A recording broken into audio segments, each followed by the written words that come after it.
Berlatar di Jepang pada era Meiji atau sekitar abad ke-18, kisah diawali dengan memperlihatkan perang saudara antar dua kubu yang berbeda, di mana dari sekian banyaknya prajurit yang berperang, hanya Kapten Hajime Saito lah yang paling menonjol, paling santai, dan paling hebat di antara yang lain. Namun ternyata, kehebatan Saito belumlah seberapa dibandingkan dengan satu orang yang selalu beraksi sendirian tanpa bantuan. Dialah Rurouni Kenshin atau Samurai X, seorang pembunuh bayaran terhebat dalam sejarah yang saat ini ikut berperang, dan mampu membantai satu batalion musuh hanya sendirian saja.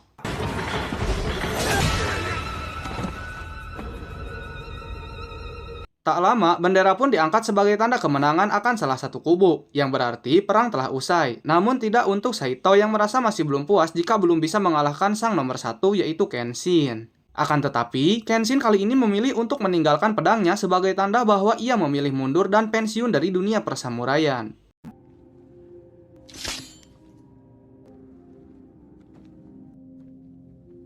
Tak lama setelah semua orang meninggalkan zona perang, ada seorang prajurit yang ternyata masih hidup bernama Jin-e, yang memiliki bola mata dengan corak mirip Westmoreland. Yang memang ia adalah satu dari sekian banyaknya samurai menguasai teknik Isukumi, atau kemampuan untuk memproyeksikan energi di dalam tubuhnya melalui tatapan mata yang efeknya hampir sama seperti hipnotis, namun akan membuat lawan mengalami kelumpuhan sementara.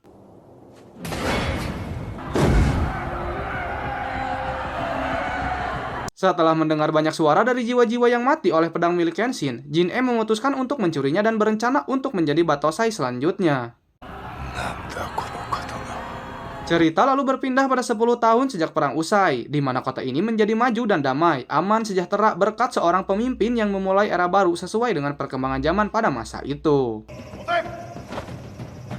Ketika sebagian yang lain sedang fokus mensejahterakan rakyat, selalu saja ada oknum yang memanfaatkan situasi damai untuk kepentingan pribadi, yang dalam kasus ini ada seseorang yang bisa dibilang mafia bernama Takeda. Yang diam-diam, ia telah memproduksi opium atau sejenis obat narkoboy dengan bantuan seorang ahli bernama Megumi bersama dengan rekan-rekannya.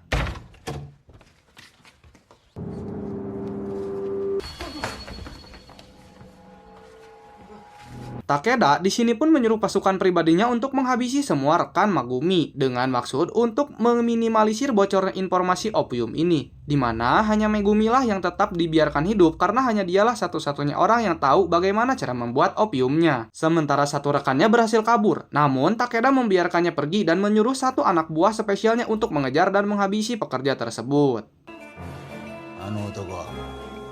Keesokan paginya, pekerja itu pun sudah ditemukan tewas tergeletak di jalan dengan sebuah kertas bertuliskan Batosai. Sehingga Saito yang saat itu menjabat sebagai kepala polisi pun langsung mendatangi kediamannya Takeda untuk meminta keterangan terkait kematian satu pekerjanya tersebut. Sebagai seseorang yang merasa berkuasa dan punya banyak uang, Takeda pun menolak dan bersikap tidak kooperatif, di mana ia justru malah menunjukkan puluhan prajurit pribadinya yang semuanya memiliki latar belakang sama, yaitu samurai. Karena setelah perang berakhir, para samurai ini tidak mendapatkan tempat di masyarakat, sehingga Takeda sengaja menampung mereka semua, termasuk menjadikannya sebagai anak buah setianya. Tak lama setelah Saito pergi, Takeda langsung mendapat kabar buruk tentang Megumi yang berhasil kabur, di mana ia segera menugaskan satu anak buah spesialnya, yaitu Batosai palsu yang tiada lain adalah Jin-e, yang saat ini ia bekerja dengan Takeda untuk menangkap dan membawa Megumi kembali hidup-hidup.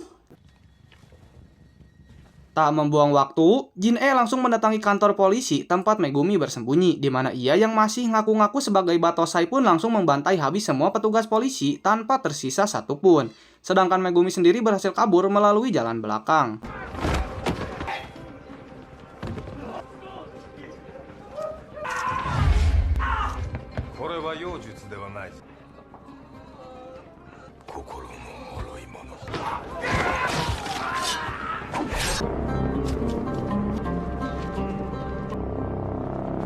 Kembali pada lalakon utama kita yaitu Kenshin yang baru tiba di kota setelah 10 tahun menghilang dari peradaban, di mana saat itu dia tengah melahap cilok di pasar Tonggeng. Kenshin tak sengaja melihat selebaran tentang seseorang buronan dengan julukan Batosai si pembantai. Tepat saat muncul seorang wanita bernama Kaoru yang langsung menuduh Kenshin sebagai buronan gara-gara membawa pedang, sehingga Kenshin pun langsung menjelaskan bahwa pedang miliknya adalah pedang dengan mata terbalik alias pedang khusus yang tidak diperuntukkan untuk membunuh.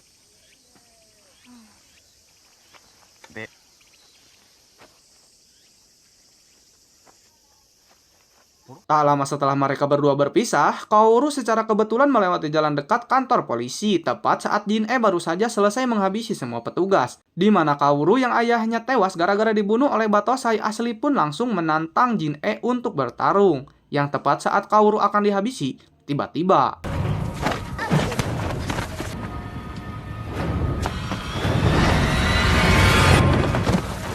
dari kegesitan dan bekas luka X pada pipi Kenshin, Jin-e bisa langsung menebak jika orang yang ada di hadapannya saat ini adalah sang legenda, yaitu Batosai original.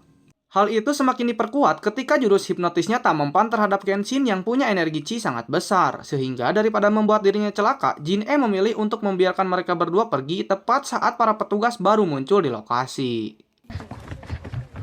Untuk menghindari petugas, Kaoru pun membawa Kenshin ke tempat tinggalnya yang merupakan sebuah tempat perguruan pedang yang didirikan oleh mendiang ayahnya. Tanpa Kaoru sadari bahwa orang yang sedang bersamanya saat ini adalah Batosai asli yang sudah menghabisi ayahnya dulu.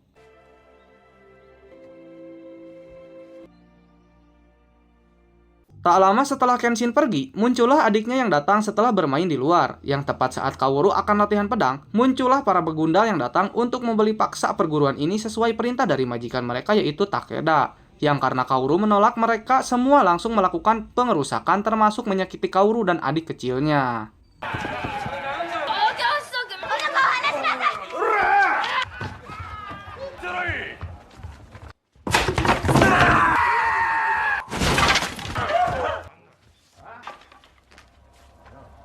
Para begundal termasuk Kaoru pun sempat terkejut oleh kemunculan Kenshin yang datang seorang diri, meminta dengan sopan dan santun agar mereka segera pergi. Namun karena para begundal ini menolak Kenshin, terpaksa harus membrutal tanpa senjata untuk melumpuhkan mereka semua.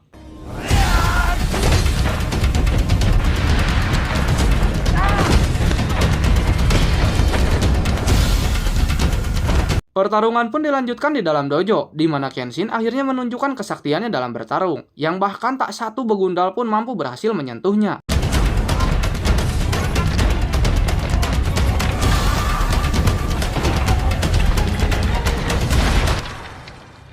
Karena mereka masih keras kepala, Kenshin terpaksa mengeluarkan pedang mata terbaliknya. Sembari mengungkapkan jati diri yang sesungguhnya, di mana hal itu cukup membuat Kaoru terkejut, bahwasanya orang yang sedang menolongnya saat ini adalah orang yang sudah membuat dia dan adiknya menjadi anak yatim. Namun setelah melihat sifat Kenshin yang kini sudah berubah, Kaoru tidak mengikuti hawa nafsunya untuk membalas dendam atas semua perbuatannya di masa lalu.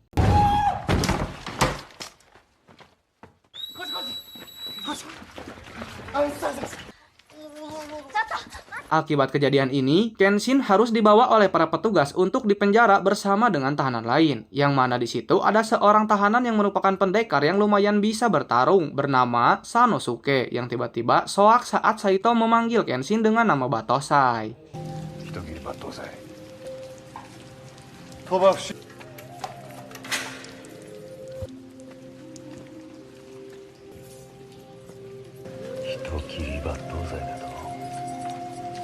Karena dulu Kenshin kenal dekat dengan Laksamana, Kenshin pun dikeluarkan dari penjara dan dipertemukan langsung dengan Bapak Lesmana yang menjadi pimpinan tertinggi di kemiliteran Jepang. 10 tahun tidak berjumpa, Laksamana cukup tertarik saat mendengar Kenshin sudah pensiun dan jadi warga biasa. Karena dengan kemampuan luar biasa yang ia miliki, Kenshin harusnya bisa menjadi seorang yang sangat disegani atau setidaknya punya peran penting di kemiliteran. Tujuan Laksamana menemui Kenshin adalah berkaitan dengan kabar mengenai maraknya peredaran opium di kota ini. Sehingga demi meningkatkan keamanan, Laksamana ingin meminta kepada Kenshin agar mau meminjamkan kekuatannya sekali lagi untuk memberantas kejahatan. Namun, meski Laksamana sudah memohon bahkan menawarinya sebuah jabatan, Kenshin tetap pada pendiriannya untuk tidak akan pernah membunuh lagi. Sehingga Saito yang kesal pun langsung menantang Kenshin bertarung dan berhasil melukai pundaknya hingga bocor.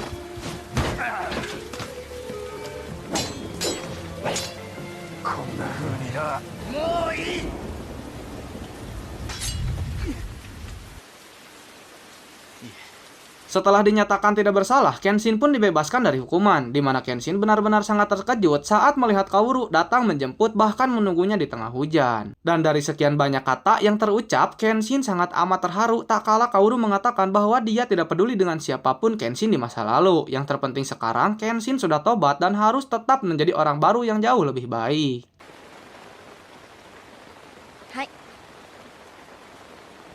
くよ。早く。 Di saat yang bersamaan, Megumi terlihat masih lompatan untuk kabur, hingga ia tak sengaja bertemu dengan si adik atau adiknya si Kaoru yang dengan baik hati mau membawanya ke padepokan. Setibanya di dojo, Kenshin, Kaoru, dan Megumi pun akhirnya berkenalan satu sama lain, di mana mereka memutuskan untuk tinggal bersama dan saling menjaga satu sama lain, dengan Kaoru yang memberikan skin samurai baru bekas mendiang ayahnya untuk dipakai Kenshin sebagai simbol dari kehidupan barunya. Suatu malam, entah kapan Kenshin dan CS pergi ke tempat ramen untuk wawau, tepat saat muncul Takeda mencari seseorang yang katanya sudah mengalahkan 10 preman hanya seorang diri. Di mana Takeda yang merasa bisa membeli segala sesuatu pun mencoba mengajak Kenshin untuk menjadi salah satu pengawalnya, tetapi Kenshin sama sekali tidak tertarik dengan uang, dan dengan sopan menolak tawaran tersebut.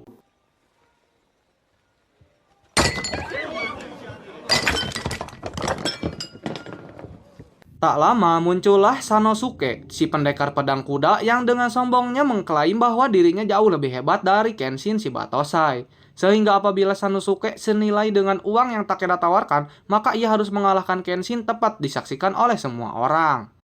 Himura Batosai-san yo. Koitsu ni kattara ore wo yatou tte no dou da? Bermodalkan Zanbato atau pedang pembunuh kuda yang beratnya hampir 50 kg, jelas Sanosuke bukan petarung sembarangan yang bisa dianggap remeh. Sehingga Kenshin yang selalu berusaha menghargai lawan pun mencoba untuk bertarung dengan serius tanpa akan menyakiti lawannya sedikit pun. Setelah beberapa kali percobaan, Sanosuke akhirnya capek sendiri, apalagi ketika Kenshin mengatakan tentang harga diri, yang pada intinya, Sanosuke tidak cocok bekerja untuk seseorang seperti Takeda. Sehingga Sanosuke pun langsung menghentikan pertarungan dan menyuruh semua orang untuk segera bubar karena Era dan Wirang.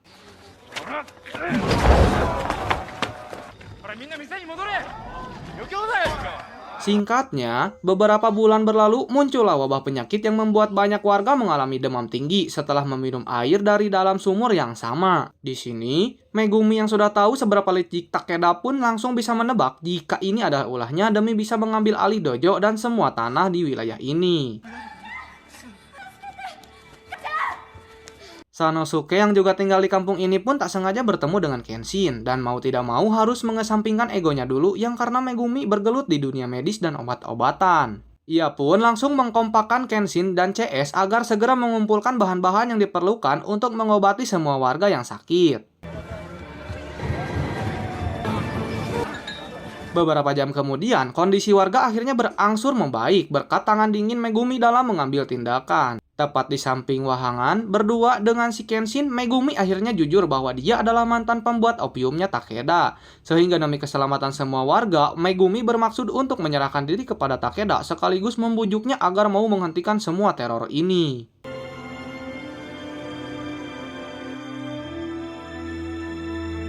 Tak lama setelah Megumi pergi menyerahkan diri, Kenshin menjadi kepikiran dengan nasib Megumi yang dengan begitu beraninya mengorbankan dirinya sendiri demi semua orang dengan fakta bahwa dirinya sudah bertobat dan jadi orang baik. Alangkah tidak pantasnya ketika ia hanya berdiam diri membiarkan kejahatan terjadi. Sehingga demi untuk membuktikan pertobatannya, Kenshin memutuskan untuk pergi menyelamatkan Megumi dengan ditemani Sanosuke yang memaksa untuk ikut. Sementara Kaoru dan adiknya diminta untuk tetap di dojo dan jangan lupa masak angen kacang setelah semuanya selesai.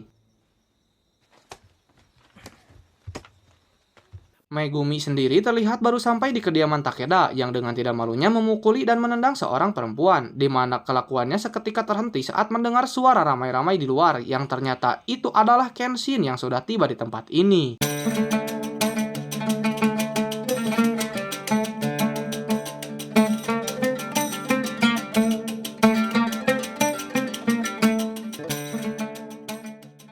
Dengan pedang mata terbaliknya, Kenshin berhasil menumbangkan para samurai meski hanya mencederai mereka saja. Yang karena Takeda harus melempar uang-uangnya, para samurai yang sebenarnya takut terhadap Kenshin pun terpaksa bangun lagi demi bisa memiliki semua uang tersebut.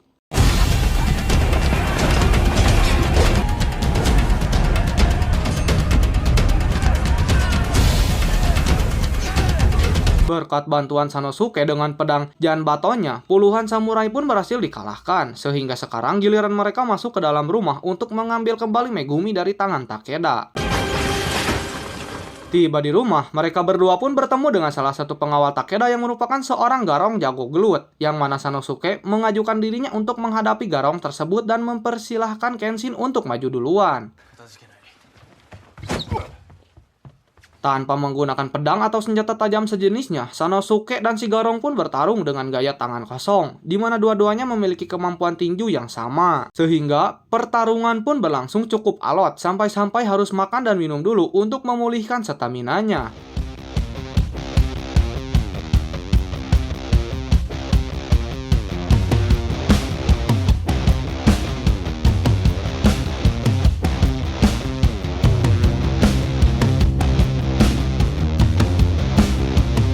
Terlalu banyak buang waktu, Sanosuke pun mengerahkan sisa energinya untuk bertarung dan menggunakan pitingan seriusnya untuk mengalahkan si Garong.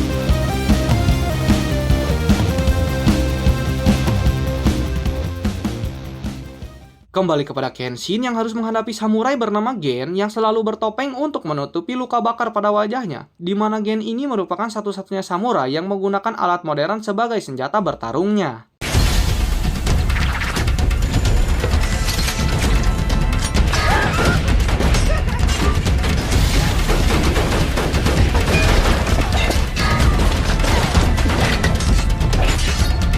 Melihat Kenshin memakai pedang mata terbalik membuat Gen menjadi semakin emosi, seolah dirinya tidak berbahaya, yang karena Gen terus melakukan serangan beruntun, Kenshin pun mulai sedikit serius dengan pertarungannya dan berhasil menang tanpa membunuhnya.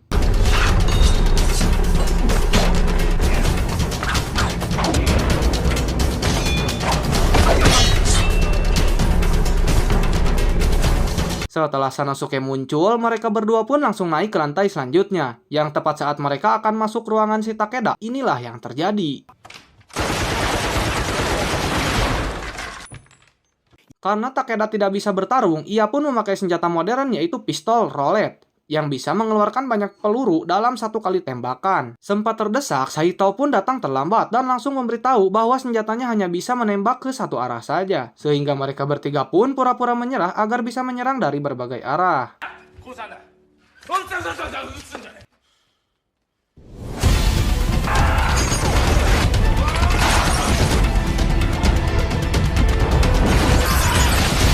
Takeda di sini akhirnya kena mental setelah Kenshin mengacungkan pedangnya tepat di depan wajahnya. Yang tak lama setelah mereka berhasil menyelamatkan Megumi, ia pun memberitahu Kenshin untuk segera pergi ke kuil di tengah hutan, karena saat ini Jin-E telah menculik Kaoru untuk dijadikan sanderanya.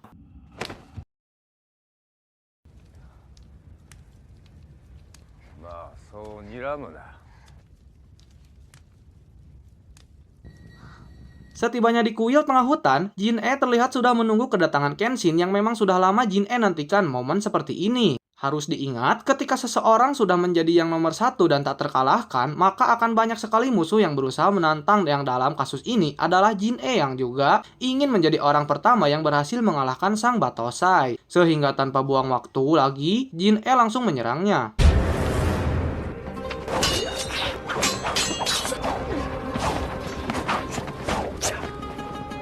Kali ini, Kenshin terlihat bakal cukup kesulitan untuk menang, karena Jin-E tidak seperti para begundal ecek-ecek sebelumnya yang hanya menggunakan jurus konvensional pada umumnya. Di mana hal itu terbukti ketika Jin-E berhasil mengecoh Kenshin dengan cara memindahkan pedangnya dari tangan kanan ke kiri dan sebaliknya.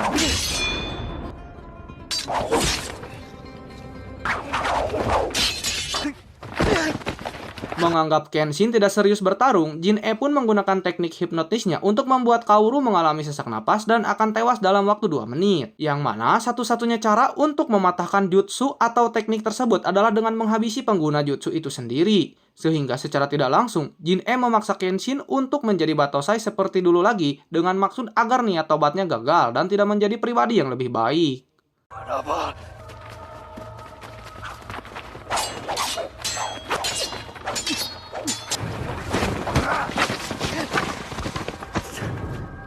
Melihat Kaoru sudah bengek membuat Kenshin akhirnya tidak punya pilihan lain lagi selain harus menjadi sosok yang sudah lama ia kubur. Di mana Kenshin seketika mengeluarkan hodam aslinya yang langsung membuat Jin-E bersemangat.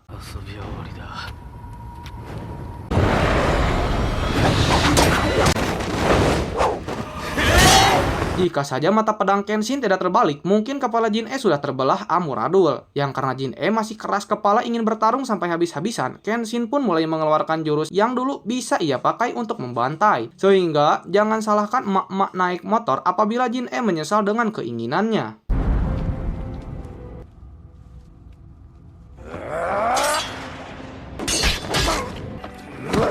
Tepat saat Kenshin akan menghabisinya, Kaoru tiba-tiba berteriak pertanda ia sudah pulih dari jutsu tersebut berkat kuatan hatinya yang tidak ingin melihat Kenshin menjadi mode Batosai lagi. Di mana Jin-E masih saja tidak menyerah meski Kenshin sudah menjelaskan bahwa sendi tangannya sudah cedera dan mustahil bisa menang. Namun ternyata Jin-E tidak bermaksud menyerang Kenshin, melainkan ingin menghabisi dirinya sendiri karena malu sudah terlanjur berbuat sejauh ini.